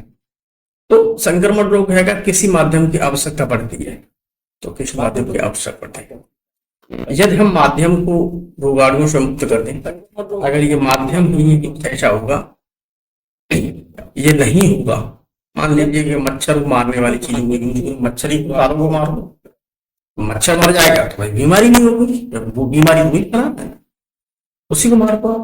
ठीक है, तो हमें कोई बीमारी नहीं लगेगी, जब मच्छर ही मार देंगे तो कोई बीमारी नहीं लगेगी। मलेरिया, डेंगू, चिकनगुनिया, जापानी मस्तिष्क, ठीक, जापानी मस्तिष्क जिसे हम ज्वर भी कहते हैं, जापानी मस्तिष्क, इनसे इंसेफ्लाइटिस, ठीक है, इंसेफ्लाइटिस एवं एक्यूट इंसेफ्लाइटिस सिंड्रोम बीमारी से बचने हेतु मच्छर रोधी दवाओं का प्रयोग करें, मतलब ऐसी दवाओं का प्रयोग करें जिससे क्या होगा, ये मेरे मच्छर मर जाए, मच्छर मर जाए। जब मच्छर मर जाएंगे तो बीमारी नहीं होगी। ठीक है, तो इसके लिए देखिए क्या करें, गड्ढे या खेतों में नीम की खड़ी का प्रयोग करें। तो जो नीम होता है उस नीम की पत्तियों को, गड्ढे या खेतों में नीम की खड़ी का, नीम की पत्तियों को जलाओ, धुआं करो, उस नीम तो मच्छर मर जाएंगे। ठीक है, शरीर को अधिक से अधिक ढककर रखें, घर के पास गंदा पानी इकट्ठा हो दे। अगर जहां गंदा पानी इकट्ठा होगा, मान लीजिए कूलर का पानी है, कूलर का पानी नहीं पकड़ोगे तो वहां पर मच्छर पैदा होंगे। घर में पानी को ढक करके नहीं रखोगे तो मच्छर वहां पर बैठेंगे, उसे बीमारी करेंगे, मक्खियां बैठेंगी, बीमार करेंगे। हर चीज में साफ सफाई जितनी रखेंगे उतनी क्या रहेगा, फायदा रहेगा। और मच्छरों को मारने के लिए जो भी आपको गुड नाइट वगैरह लगाना चाहते हैं वो लगा सकते हैं।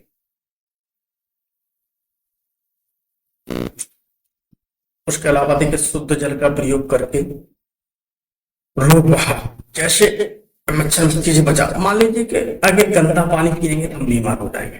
ठीक है, अब हम क्या करना है, तो शुद्ध जल पीना है हमें, अच्छा सा पानी, आरओ वाटर पी सकते हैं। उसके अलावा पानी को गर्म कर सकते हैं, पानी को गर्म करके, जब पानी को गर्म करेंगे तो सारे जितने भी छोटे मोटे हैं सब मर जाएंगे। ठीक है, उसका मच्छर, मक्खी ने किसी प्रकार से गंदा भी कर दिया तो भी उसमें छोटे मोटे सूक्ष्म जीवों को सब मर जाएंगे। ठीक है, स्वच्छता की आदतों को अपनाकर हम हैजा, आमाशय, पेचिश आदि रोगों से, अगर हम जितनी स्वच्छता अपनाएंगे, स्वच्छता अपनाएंगे, ठीक, तो उतने ही हम स्वस्थ रहेंगे, तो उतने ही हम स्वस्थ रहेंगे। बरसात के मौसम में संक्रामक रोग होने से संभावना बहुत बढ़ जाती है। बरसात के मौसम में सूक्ष्म जीवों की संख्या बढ़ जाती है। बरसात में जैसे मौसम आएगा ऐसे पानी में सूक्ष्म जीवों की संख्या बढ़ जाएगी बहुत ज्यादा। तो हमें क्या करना है, अगर हम पानी को गर्म करके पिएंगे तो बीमारी से दूर रहें। ठीक है। ये सूक्ष्म जीव पानी बहुत तेजी से बढ़ जाते हैं, देखो पानी बहुत तेजी से बढ़, हमें अक्सर सलाह दी जाती है पानी को उबाल कर पीने की। क्यों पानी को उबालने से उसमें मौजूद सूक्ष्म जीव नष्ट हो जाते हैं, जिससे रोग की संभावना कम हो जाती है। अगर हम पानी को उबाल करके पिएंगे, पानी को उबाल करके पिएंगे तो उसमें बहुत सारे जैसे ये सूक्ष्म जीव है ना, ये सूक्ष्म जीव सब मर जाएंगे। बहुत सारे हम पानी पिएंगे तो हम बीमार नहीं पड़ेंगे, मर जाएंगे। पानी पिएंगे और देखिए बरसात के मौसम में कीड़े मकोड़ों की संख्या बहुत बढ़ जाती है। मुझे पता है कि बरसात के दिनों में क्या होगा, बरसात के कीड़े मकोड़ों की संख्या बरसात के मौसम में कीड़े मकोड़ों की संख्या बहुत तेजी से बढ़ जाती है। बरसात का पानी खेतों में भर जाता है और सूक्ष्म जीवों की संख्या बरसात में जगह जगह पानी मिल जाएगा, तो जगह जगह पानी भर जाएगा तो सूक्ष्म जीवों की संख्या भी बढ़ जाएगी, जगह पानी हो जाएगा, सूक्ष्म जीवों की संख्या भी बढ़ जाएगी। ये देखिए सूक्ष्म जीव यहाँ पर सब गंदे पानी से हमें क्या रहना है, दूर रहना है। टीकाकरण, देखिए समय समय पर हमें टीकाकरण का मतलब होता है वैक्सीनेशन। अगर हम समय समय पर टीका लगवाते रहेंगे रोगाणुओं के तो हमें बीमारी नहीं होगी। देखिए टीकाकरण एक मृत या कमजोर जीव का एक इंजेक्शन है जो शरीर में उस जीव के खिलाफ प्रतिरक्षा पैदा करता है। मान लीजिए कि ये है मेरा शरीर, इसमें अगर हम टीका लगवाएंगे तो टीका जो लगता है, जो इंजेक्शन बनता है टीके का, जो मेरा इंजेक्शन बना है, ये इंजेक्शन है, तो इस इंजेक्शन के अंदर में कोई भी वायरस या बैक्टीरिया जो होता है वो मृत डाल दिया जाता है। जैसे ये मेरे शरीर में लगेगा तो ये मृत बैक्टीरिया जो है हमारे शरीर के अंदर आ जाएगा। जैसे ये मेरे शरीर में लगेगा, अब हमारे शरीर के अंदर में जो ब्लड है, ब्लड के अंदर में WBC मिलता है, जिसे हम सोल्जर भी कह सकते हैं। और हमारी बॉडी में क्या होता है, वो सोल्जर होता है, ट्रेनिंग होती है जो बीमारी को मार रहा है, वो मृत बैक्टीरिया को मार देता है। अब जिंदा बैक्टीरिया जब भी कभी हमें इन्फेक्शन करेगा तो पहले से ही गोली बना कर क्या रखता है मारने, तो वो मारता रहता है, ठीक है। जब भी कभी जब इंजेक्शन लगाता है तो हमारी बॉडी में उस हानिकारक सूक्ष्म जीव को नष्ट कर देता है, जिसके लिए ये दिया जा रहा है। यह प्रतिरक्षा हमारे शरीर में सदा बनी रहती है। जब इंजेक्शन लगाता है तो हमारी बॉडी एंटीबायोटिक इनोकुलेशन करता है, से संक्रमण की रोकथाम भी कर सकते जा रहा है। ऐसे मान लीजिए कि पेनिसिलिन की दवा है, स्ट्रेप्टोमाइसिन है, तो ये सब एंटीबायोटिक दवा है, शरीर में रोगजनक जीवों को संक्रमण से तो एंटीबायोटिक दवा है। जब भी कभी हम बीमार पड़ जाते हैं तो डॉक्टर लोग हमें एंटीबायोटिक दवा देने की सलाह देते हैं। एंटीबायोटिक दवा खाएंगे तो इससे क्या होगा, बीमारी से हमें निजात। एंटीबायोटिक दवा है जब भी कभी बीमार पड़ जाते हैं। सूक्ष्म जीवों को नष्ट करने वाले रसायन जिन्हें हम पेस्टिसाइड कहते हैं, पेस्टिसाइड ऐसे होते हैं जो सूक्ष्म जीवों को नष्ट कर देते हैं। जैसे मान लीजिए इंसेक्टिसाइड है, हार्बिसाइड है, रोडेंटिसाइड है, फंजीसाइड है। तो ये सब क्या है, ये केमिकल है। ये सारी चीजें क्या है, केमिकल है।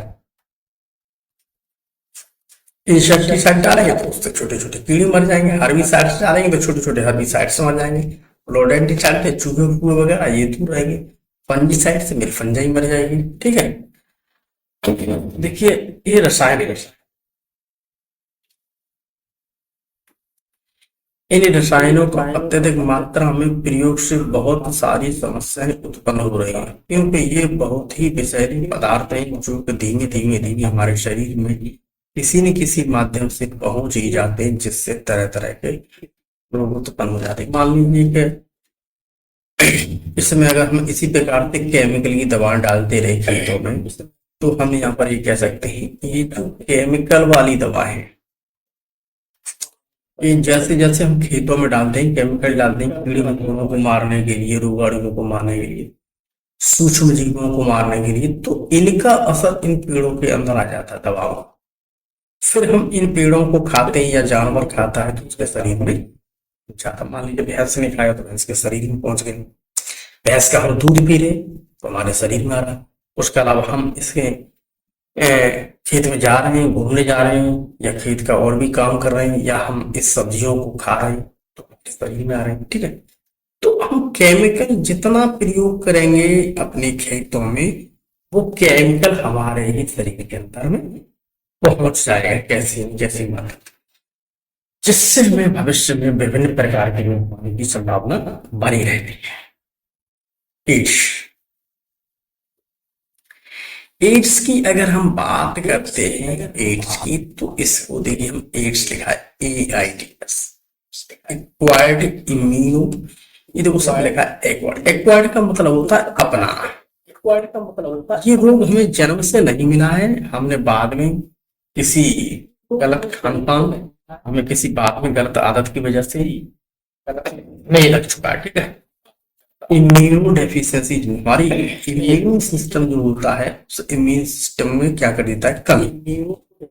तो एड्स रोग ऐसा है जो धीमे धीमे क्या है, हमारे शरीर में हमारे इम्यून सिस्टम को कमजोर कर देता है, ठीक है। यह रोग HIV अथवा ह्यूमन इम्यूनो वायरस द्वारा होता है, इम्यूनो वायरस द्वारा, ठीक है। इस रोग में व्यक्ति की रोगों से लड़ने की शक्ति, प्रतिरक्षा कमजोर हो जाती है। एड्स विशाल शरीर की व्हाइट ब्लड सेल्स एवं मस्तिष्क की कोशिकाओं को प्रभावित करता है। व्हाइट ब्लड मतलब हमारे शरीर के अंदर WBC जो मिली, इसे WBC को ये इफेक्ट करता है इसके ऊपर, इसे कमजोर कर देगा, जिसके कारण कुछ वर्षों बाद शरीर सामान्य रोगों से भी अपना बचाव नहीं कर पाता है, वो अनेक बीमारियों से ग्रसित हो जाता है, इफेक्ट करता है। ये मान लीजिए मेरा पास ब्लड है, ब्लड के अंदर पाए जाने वाला ये देखिए व्हाइट ब्लड सेल्स है, और ये है देखिए वायरस, ये वायरस हमारे खून के अंदर चला जाता है, तो इस व्हाइट ब्लड सेल्स को मारने लगता है, इसे बीमार करता है। मान लीजिए मेरा पास इसे व्हाइट ठीक ये है, तो जिसकी वजह से क्या है, अगर व्हाइट ब्लड सेल्स मेरी मर जाएगी तो रोगों से लड़ने की शक्ति नहीं रहेगी, जिससे हम बीमार पड़े रहेंगे, ठीक है।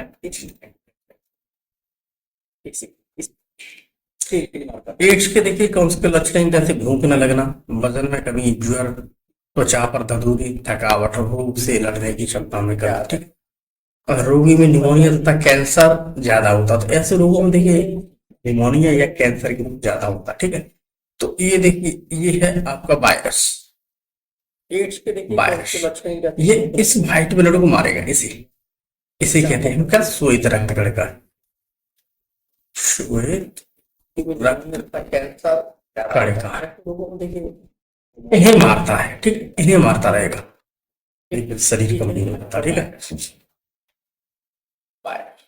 ये इस व्हाइट ब्लड को मारेगा। एड्स के कारण के बारे में जानते हैं, एड्स एक खतरनाक जानलेवा तथा लाइलाज बीमारी है, तो खतरनाक है, ऊपर से इसका कोई इलाज नहीं है भैया। इस रोग में व्यक्ति की रोगों से लड़ने की शक्ति बहुत कमजोर हो जाती है। इसमें किसी संक्रमित व्यक्ति का रक्त किसी स्वस्थ व्यक्ति में चढ़ा देने से भी, मान लीजिए किसी को, मान लीजिए कोई आदमी ये है, इसे है एड्स रोग, अब मैं इसके खून को मैं इस स्वस्थ व्यक्ति में चढ़ा दूं, जैसे कि इसे दिन चढ़ रहा है, ठीक है, स्वस्थ व्यक्ति को देते हैं, तो इसके लक्षण इसमें आ जाएंगे, ये बीमार पड़ेंगे। या रेजर या ब्लेड या इंजेक्शन मान लीजिए इसे मैंने इंजेक्शन दिया, तो किसी भी इंजेक्शन को तो फिर भी हो सकती है, यह बीमारी गर्भवती महिलाओं में, बच्चों में भी फैल जाती है। एड्स से बचने को उपाय, एड्स से बचने का इंजेक्शन लगाने में संक्रमित सांप, सुई एवं संजय का प्रयोग करें। मान लीजिए अगर हम डॉक्टर के पास जाते हैं, तो डॉक्टर से सबसे पहले तो हमें यही कहना है कि भाई डॉक्टर साहब आप हमें नई सिरिंज का इस्तेमाल करेंगे, पुरानी सिरिंज किसी ने यूज की है तो आप करेंगे यूज, तो आप खुद ही बीमार पड़ जाएंगे। पहली बात तो डॉक्टर साहब से ये कहेंगे डॉक्टर साहब आप नई सुई का इस्तेमाल करें, आप खुद मेडिकल से खरीद के लाए नई सिरिंज, उसे को डॉक्टर साहब से कहें आप हमें अब इसे लगाएंगे, ठीक है, किसी की यूज करी हुई लगाएंगे तो आप खुद बीमार पड़ जाएंगे। रक्तदान से पहले रक्त की जांच भली बात अनिवार्य रूप से करा लेनी चाहिए। मान लीजिए हम अपने रक्त को, ब्लड को डोनेट कर रहे हैं, तो पहले हमें अपनी पहचान कर लेनी चाहिए, जांच कर लेनी चाहिए कि हमें कोई रोग तो नहीं है। अगर हमें कोई रोग हुआ तो बेचारे किसी दूसरे व्यक्ति को भी जो रोग में लट चढ़ेगा तो उसे भी रोग हो जाएगा। नशीली दवाओं को इंजेक्शन नहीं लेने चाहिए। नशीली दवाएं के देखो बहुत सारे नशा करने वाले लोग हैं, एक इंजेक्शन ले आए, उसने भी इंजेक्शन लगा लिया नशे का, उसने भी लगा लिया, उसने भी, सारे लोगों ने नशे के इंजेक्शन लगा लिए। बट मेरे पास इंजेक्शन एक ही रहा, सुई एक ही रहा, क्या होगा? बीमारी होगी। इसकी वजह से क्या होगी? बीमारी होगी। ठीक है। रेजर या ब्लेड का उपयोग सावधानी पूर्वक करना चाहिए। किसी एग्जाम से आपको दाढ़ी बनवाने के लिए जा रहे हैं, उससे कहिए भाई हमारे लिए नया ब्लेड लगाइए। किसी का यूज किया हुआ लगाएंगे तो आप खुद ही बीमार पड़ जाएंगे। गेट्स नहीं फैलता है। देखिए क्यों नहीं फैलता? अगर हम हाथ मिलाएंगे तो नहीं फैलेगा, छूने से नहीं फैलेगा, साथ उठने बैठने से नहीं फैलेगा, आस पास खड़े होंगे नहीं फैलेगा, एक दूसरे के कपड़े पहनने से भी नहीं फैलता है। हम उसके साथ बैठेंगे, हाथ मिलाएंगे, खड़े हो जाएंगे, उसके कपड़े पहने तो हमें इससे एड्स नहीं फैलता है। ठीक है। साथ साथ खाने पीने तथा प्लेट, गिलास या बर्तनों को मिलाकर प्रयोग करने से भी एड्स नहीं होता। हम उसके साथ बैठ के खाना पीना खाएंगे तो फिर भी एड्स नहीं फैलेगा। ठीक है। उसके बाद खांसने, चीखने या हवा आदि से भी नहीं फैलता है।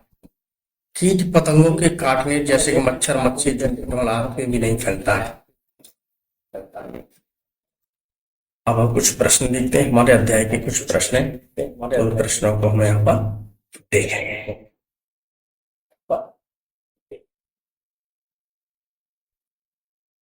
देखिए, निम्नलिखित में से सही विकल्प छांट करके अपनी अभ्यास पुस्तिका में लिखें। सूक्ष्म जीव पाए जाते हैं सर्वत्र। देखिए, हवा में भी मिलते हैं, पानी में मिलते हैं, मिट्टी में मिलते हैं। इसका सही जवाब है सर्वत्र, अर्थात ये सही जवाब है, सही जगह मिलते हैं। ठीक है। अब देखिए, तपेदिक रोग होता है जीवाणु के द्वारा।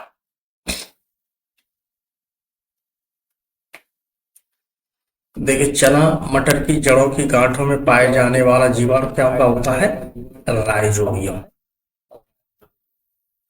ठीक। कुकुरमुत्ता क्या है? एक कवक है। कुकुरमुत्ता क्या है? ठीक। शैवाल है नहीं, बैक्टीरिया है नहीं, प्रोटोजोआ है नहीं।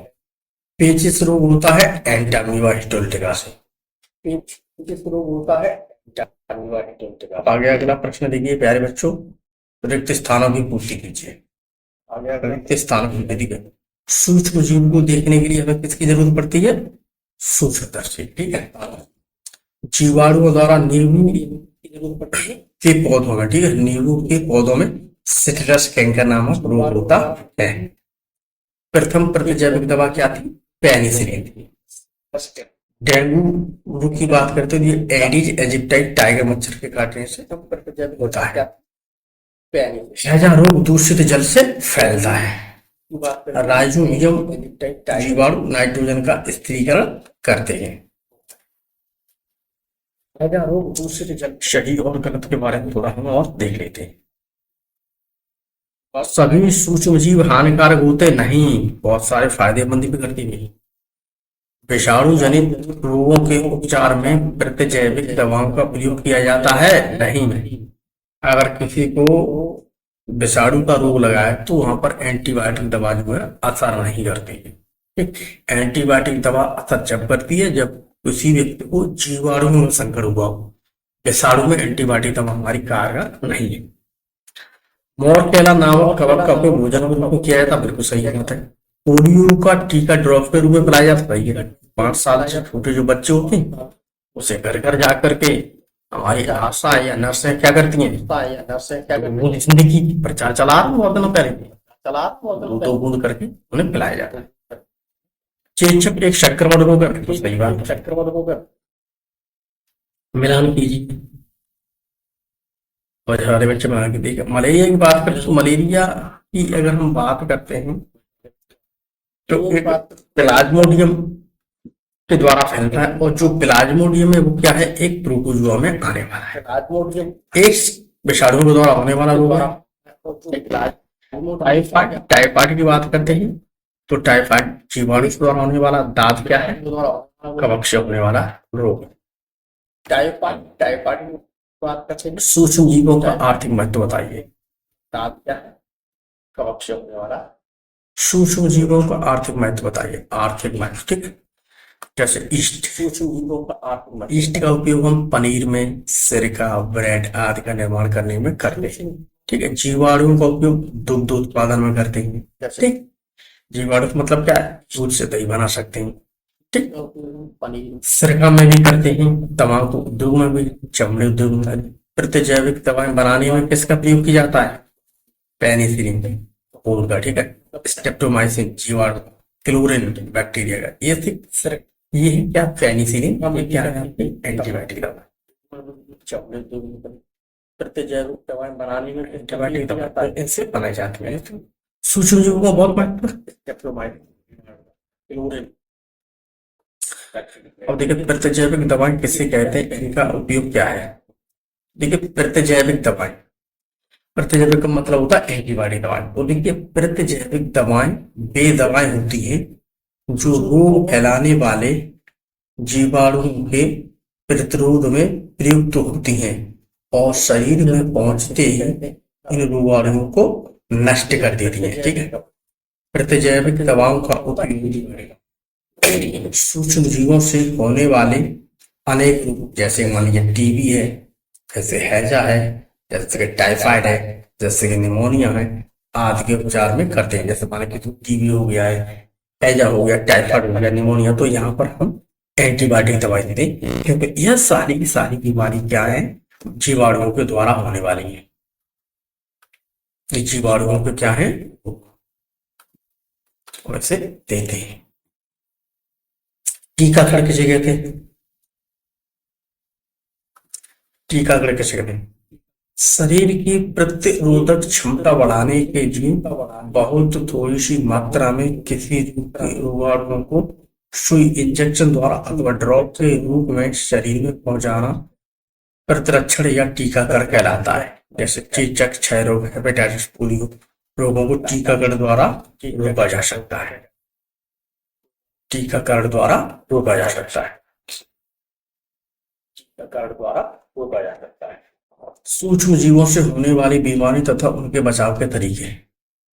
मनुष्यों में सूक्ष्म जीवों द्वारा होने वाली बीमारियां जैसे डेंगू, चिकनगुनिया, मलेरिया, हैजा, टाइफाइड, क्षय रोग, खसरा, चिकन पॉक्स, ठीक। तो डेंगू बुखार की बात है, तो डेंगू बुखार एक विषाणु जनित रोग है। एडिज एजिप्टी नामक मच्छर के काटने से फैलता है। बचाव के तरीके, अपने घर के आसपास अनावश्यक पानी एकत्र न होने दें, ठीक है। जहां पानी एकत्र हो वहां केरोसिन तेल का छिड़काव करें, मिट्टी का तेल डालें, मिट्टी का तेल डाल देंगे उस पानी के अंदर में, वहां पर मच्छरों के लार्वा पनपेंगे नहीं और जिसकी वजह से क्या होगा, खत्म हो जाएंगे, ठीक है। सोते समय मच्छरदानी का प्रयोग करें। अगर हम सो रहे हैं तो गुड नाइट वगैरह, ऑल आउट वगैरह लगा दें। उसके अलावा किसी मच्छरदानी का प्रयोग करें तो और ज्यादा अच्छा है। मच्छरदानी का प्रयोग करने से ऐसा होगा मच्छर उसके अंदर नहीं जा पाएगा और बीमारी नहीं होगी। हैजा, हैजा जीवाणु द्वारा होने वाला रोग है। यह दूषित जल और भोजन के सेवन से फैलता है। मक्खियां हैजा फैलाने में सबसे ज्यादा सहायक होती है। हैजा कैसे बोलता है? मक्खियों द्वारा, मक्खियों से सावधानी। बचाव के तरीके, पानी को उबाल कर पीने चाहिए। मक्खियों द्वारा फैलाए जाने वाले संक्रमण से बचने हेतु हमें खुले में मल त्याग नहीं करना चाहिए एवं कूड़ा कचरा भी नहीं फेंकना चाहिए। देखिए हमें शौच के लिए घर घर बनने वाली जो हमारे पास बनी हुई लैट्रिन, हमें वहां पर जाना चाहिए। खुले में मल त्याग नहीं करना चाहिए। हम जितना खुले में जाएंगे उतनी ही हम बीमारी क्या होंगी, ज्यादा बढ़े। पौधों में सूक्ष्म जीवों द्वारा होने वाले सामान्य रोगों द्वारा, जैसे गेहूं का घेली रोग कवक द्वारा होता है। नींबू का कैंकर रोग जीवाणु द्वारा होता है। तंबाकू का मौजूद विषाणु द्वारा होता है। तो हमारा यहाँ पर क्या हुआ प्यारे बच्चों, हमारा यहाँ पर चैप्टर क्या हुआ, कंप्लीट हुआ। चैप्टर गुड बाय, फिर मिलेंगे, तब तक के लिए बाय बाय। फिर मिलेंगे।